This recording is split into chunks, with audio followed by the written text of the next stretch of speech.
I forgot that your first draft is really rubbish. I'm going to talk you through both weeks 8 and 9 in this video because I've encountered the same issue across both weeks and I just don't want to bore you. Here are the headline facts. Week 8, I wrote 1,926 words in total for that week. I only sat down to write twice. And week 9, same thing, sat down to write twice and I only managed 1,323.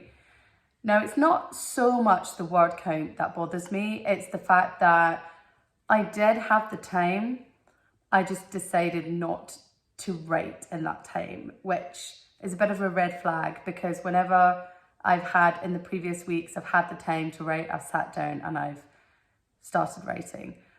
And when I start writing, when I actually sit down and I start tapping away at my keyboard or writing in my book, I can't stop. The hour goes, it really flies. So I think the problem that I needed to fix was, why aren't I even starting? I'm going to talk you through what I did. Basically, I looked at where I was in my plot to see if it gave any clues as to why I was struggling to start writing.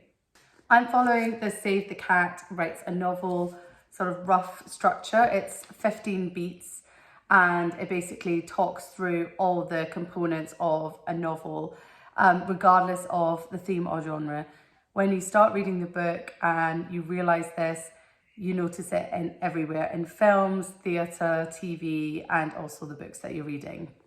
So where my novel is, I have successfully written Act 1 of the 3 acts that are stated, and that is the opening image, which is usually just one chapter, theme stated, the setup, which is what your character's currently living through, their current situation, the catalyst, which is what changes, what drives the character to make a decision that changes their whole life from the rest of the book, and then the debate, which is, okay, something's happened, is this character actually going to accept that this has happened to them?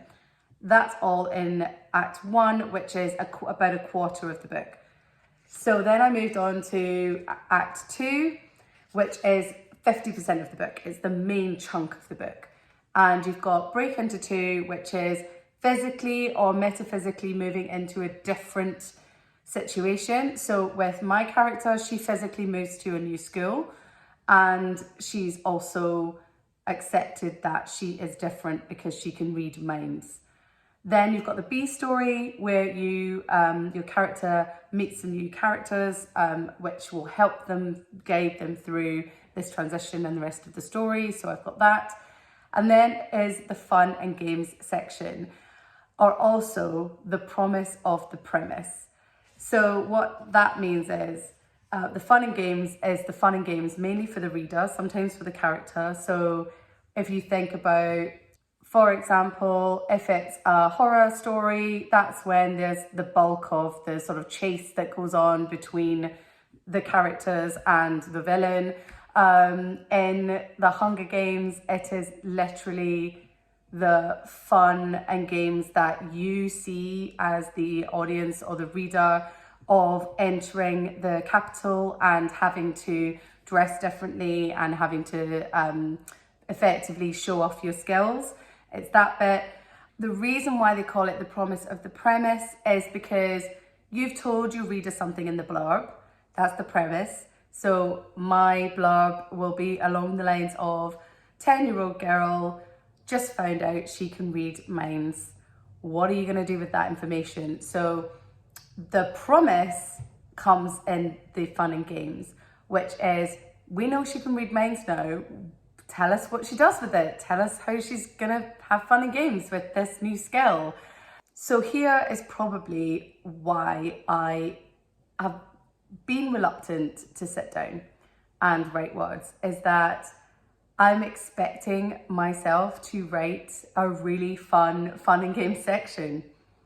And I forgot that your first draft is really rubbish.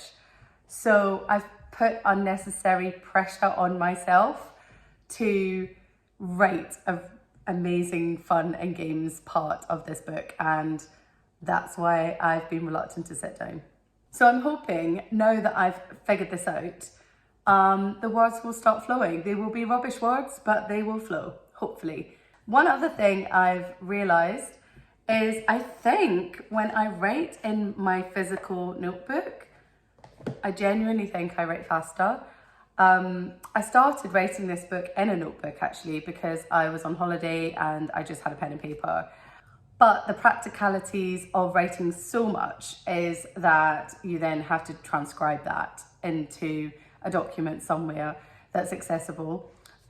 So I just started writing directly into my laptop or my iPad. And on the weekend, I was away and all I had was my notebook.